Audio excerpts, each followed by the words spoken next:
کو اہم خبر دیں، کشمیریوں سے اظہار یکجہتی کے لیے نکلنے والی پاکستانی قوم پر مجھے فخر ہے۔ وزیر اعظم عمران خان نے ٹویٹ کیا، کہا آج کشمیریوں کو بتا دیا گیا کہ قوم ان کے ساتھ کھڑی ہے۔ واضح ہے کہ عمران خان نے کال دی تھی جس پر تمام پاکستانی گھروں سے باہر نکل آئے تھے اور کشمیریوں کے ساتھ اظہار یکجہتی کیا تھا، اور اسی پر کشمیریوں سے یکجہتی کے لیے نکلنے والی پاکستانی قوم پر مجھے فخر ہے۔ عمران خان نے ٹویٹ کیا ہے، کہا کہ آج کشمیریوں کو بتا دیا کہ قوم ان کے ساتھ کھڑی ہے۔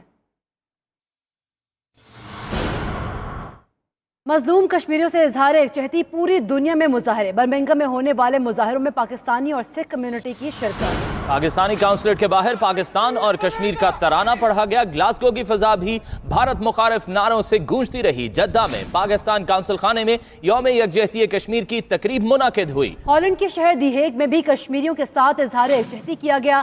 فرانس میں پاکستانی سفارت خانے میں بھی کشمیریوں کے ساتھ اظہار یکجہتی کیا گیا۔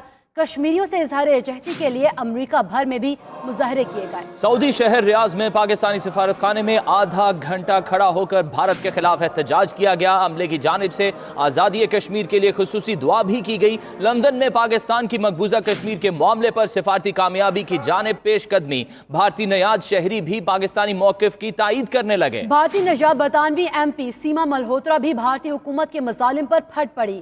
ایم پی سیما ملہوترا کا شواہد جمع کر کے پارٹی لیڈرشپ کو بھیجنے کا اعلان۔